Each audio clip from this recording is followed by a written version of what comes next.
Hello everyone, welcome back to my channel. कैसे हैं आप सब? आई होप आप लोग बहुत अच्छे होंगे।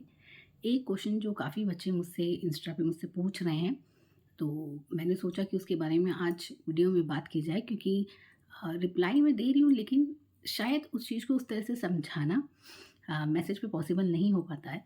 तो मैंने सोचा आपको एक वीडियो ही इस चीज़ के लिए बनाऊँ कि जिनका सिलेक्शन नहीं हुआ है, ख़ासकर उनके लिए ये कि वो ये चीज़ पूछ रहे हैं कि क्या हमें बैंक की तैयारी करनी चाहिए भी या नहीं?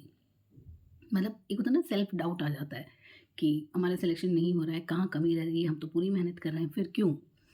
तो देखिए, मैंने पहले भी बोला है आप लोगों से और मैं बार-बार यही बोलती हूँ, आप किसी भी एग्ज़ाम की तैयारी कर रहे हो, आपका सिलेक्शन हो गया है, उसके बाद भी अगर आप किसी एग्ज़ाम की तैयारी कर रहे हैं, तो आपको अपने खुद के लिए ऑनेस्ट होना बहुत ज़रूरी है।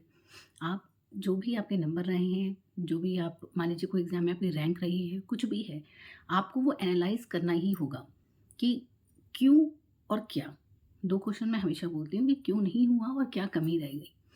तो अगर आप अपने आप को एनालाइज़ करोगे, अपना रिज़ल्ट देखोगे, इवन जब बच्चे मुझसे पूछते हैं तो मैं उनसे बोलती हूँ कि अपना मार्कशीट शेयर करो, क्योंकि मैं ऐसे आपको कैसे बता दूँ? जब तक मैं ये नहीं देखूँगी कि आपकी कितनी मेहनत है, कितने नंबर आए हैं, कितना मार्जिन रह गया था, तभी तो मैं बता पाऊँगी।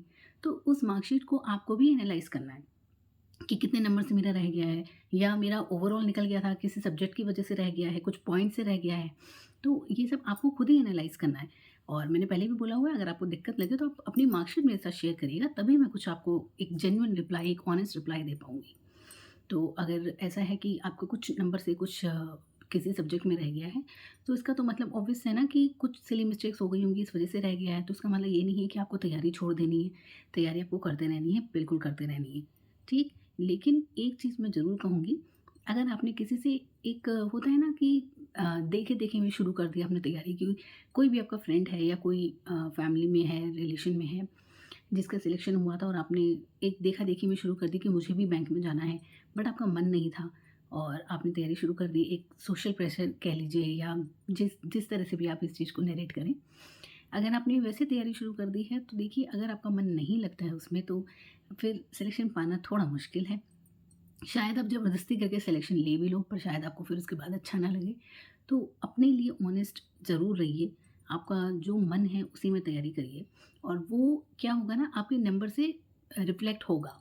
आपके नंबर अगर बहुत ज़्यादा डिफरेंस है, आपने बहुत पढ़ा लेकिन फिर भी बहुत डिफरेंस आ रहा है कट ऑफ से, तो इसका मतलब 1-2 ही चीज़ होती है, या तो आप उस चीज़ की तैयारी करना नहीं चाह रहे थे, आप कर रहे हैं, या फिर आपने मेहनत अच्छे से नहीं की है।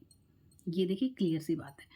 आजकल हम लोग के पास इतने सारे सोर्सेस हैं, इतने सारे मॉक टेस्ट होते हैं, यूट्यूब चैनल हैं, पेड हैं, फ्री हैं, कि आपको ये पता है कि बैंक में क्या आता है, कैसे आता है और हमें कैसे करना है। क्योंकि देखिए, आप ही में से तो वो बच्चे हैं ना जिनका सिलेक्शन हो रहा है, वो भी ऐसे ही पढ़ रहे हैं, कुछ अलग से कहीं से कुछ नहीं आता है, इसी सब में से आता है। लेकिन फिर आपका नहीं हो रहा है, उनका हो रहा है, तो या तो मेहनत में कमी है या मन नहीं लग रहा है। तो अपने लिए ऑनेस्ट ज़रूर रहिए कि आप क्या करना चाहते हैं, और अगर नहीं हो रहा है तो कहाँ कमी रह रही है।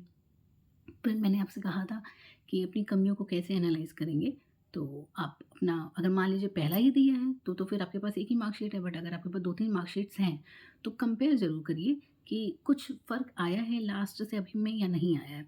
तो अगर मान लीजिए, मैं बता रही हूँ आपको कि आपका नंबर पिछली बार से भी कम है, तो ये नहीं आपको समझना है कि इसका मतलब मेरी तैयारी और ख़राब हो गई है, नहीं। आपको कैसे एनालाइज़ करना है, इस वीडियो को मेरा बनाने का ये मोटिव यही था, जो मैसेज के थ्रू नहीं हो पाता कि मैं आपको ये चीज़ समझा पाऊँ। मान लीजिए पिछले वाले एग्ज़ाम में आपका मैं बहुत ही फॉर एग्ज़ाम्पल बता रही हूँ, कुछ इसमें वैसा नहीं है, ठीक है? मान लीजिए 50 है, ठीक? इस वाले एग्ज़ाम में आपका आ गया 48, तो ऐसे अगर एनालाइज़ करो तो क्या लगेगा? अरे! लास्ट तो मेरा 50 था, अब 48, 2 नंबर कम हो गया, नहीं मेरी तैयारी और ख़राब है। नहीं, जो लास्ट के आपके 50 नंबर आए थे, उसमें पेपर का लेवल कैसा था? कट ऑफ कैसी थी? सब कुछ, और इसमें कैसा है? सब कुछ। इसको एनालाइज़ करना है। समझे?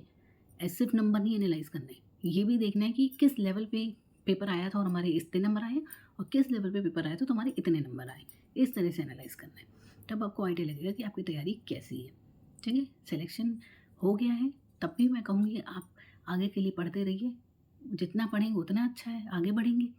नहीं हुआ है, तब तो आपको पढ़ना ही है। बिल्कुल डिमोटिवेट मत होइए कि तैयारी छोड़ दीजिए अचानक से। यहाँ तक पहुँचे हैं तो आगे भी जाएँगे। अब सोचिए, आप आपने इतना पढ़ा है, अब आप एकदम से उसको छोड़ दोगे, तो क्या फ़ायदा है? किसी और नई चीज़ को स्टार्ट करोगे तो भी तो ज़ीरो से ही करोगे ना स्टार्ट। कम से कम इसमें कुछ कुछ एक लिमिट तक आप पहुँच गए हो, तो थोड़ा-सा और आपको पढ़ना है और आपका सिलेक्शन होगा। तो आपको कोई भी इश्यू हो, कोई दिक्कत हो, मैंने बोला हुआ है मेरे इंस्टा पे मुझे मैसेज करिएगा और यूट्यूब पे भी आप कमेंट कर सकते हैं। मैंने आप लोगों के लिए अपनी इंस्टा प्रोफ़ाइल बनाई है, शेयर की हुई है। कोई भी दिक्कत हो तो मुझे वहाँ पे मैसेज करिएगा, मैं रिप्लाई करने की पूरी कोशिश करूँगी। बाकी बने रहिएगा मेरे चैनल पे, मुझे सपोर्ट करिएगा, चैनल को सब्सक्राइब करिएगा, वीडियो को लाइक करिएगा और बेल आइकन को प्रेस करना ना भूलिएगा ताकि मेरी वीडियो आपको टाइम से मिल सके। Thank you so much.